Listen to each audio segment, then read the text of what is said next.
Imagine walking into a room where the weight of the entire world seems to rest on one man's shoulders.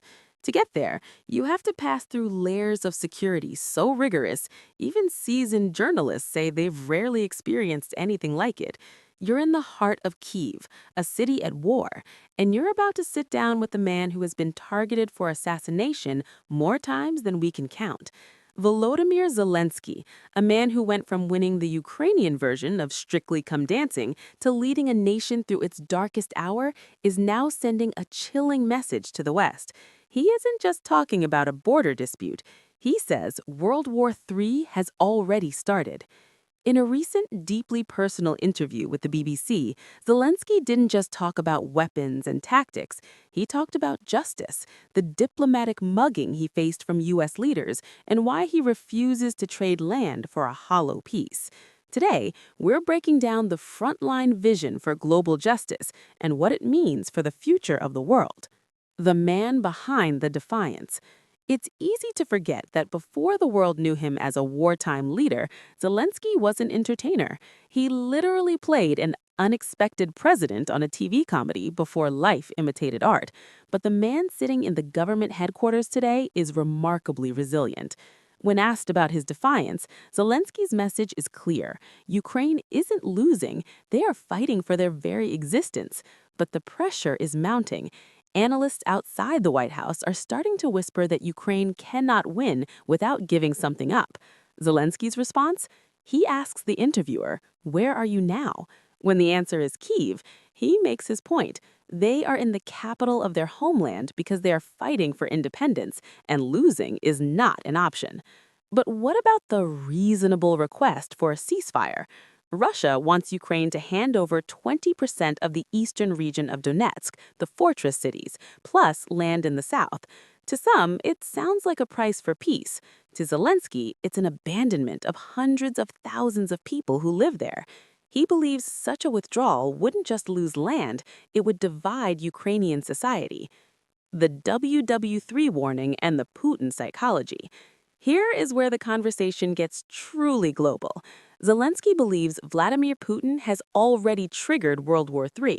In his view, the only way to stop it isn't through deals, but through intense military and economic pressure. Why? Because according to Zelensky, land is just a temporary fix for Putin. If Ukraine gives up territory today, he believes Putin will only use the next 2 to 3 years to recover and rebuild. Zelensky warns that Putin's ultimate goal is to impose a different way of life on the world, changing the very lives people have chosen for themselves. He says stopping Putin in Ukraine is a victory for the whole world, because Putin won't stop there. What is land without people? Zelensky asks. Honestly, nothing. His vision of victory isn't just moving a line on a map, it's the restoration of normal lives and the return of justice through the 1991 borders. The Trump factor and the diplomatic mugging. Now comes perhaps the most complex part of this story, Ukraine's relationship with the United States. A year ago, Zelensky visited the White House for what one diplomat called a pre-planned public diplomatic mugging at the hands of Trump and J.D. Vance. Trump has been accused of putting more pressure on Ukraine than on Russia, signaling that the era of Biden-style support is over. He's even echoed Putin's claims, calling Zelensky a dictator, a claim Zelensky just laughs at, saying, "I am not a dictator and I didn't start the war." But how do you deal with a leader like Trump, who is known for changing his mind? Zelensky's strategy is sophisticated. He says it's not just about one president, it's about American institutions. He's looking for security guarantees that last 30 years, guarantees that are voted on by Congress. Because while presidents change, institutions stay. It's a long-game strategy that relies on the strength of the U.S. system rather than the whims of any one individual. The election dilemma and the missing weapons. One of the most controversial talking points coming out of Washington and Moscow is the demand for Ukraine to hold a general election by this summer. Zelensky points out the irony. Trump hasn't demanded elections in Russia, where Putin has been in power since the last day of the 20th century. Zelensky says he hasn't even decided if he would run again, but the logistics of holding an election while millions of refugees and large swaths of the country are occupied are nearly impossible. He told his partners bluntly, "You need to decide one thing. You want to get rid of me or you want to hold elections." He insists for an election to happen, it must be legitimate and recognized by the Ukrainian people first. Meanwhile, the need for defense is desperate. Zelensky's top priority right now? Air defense.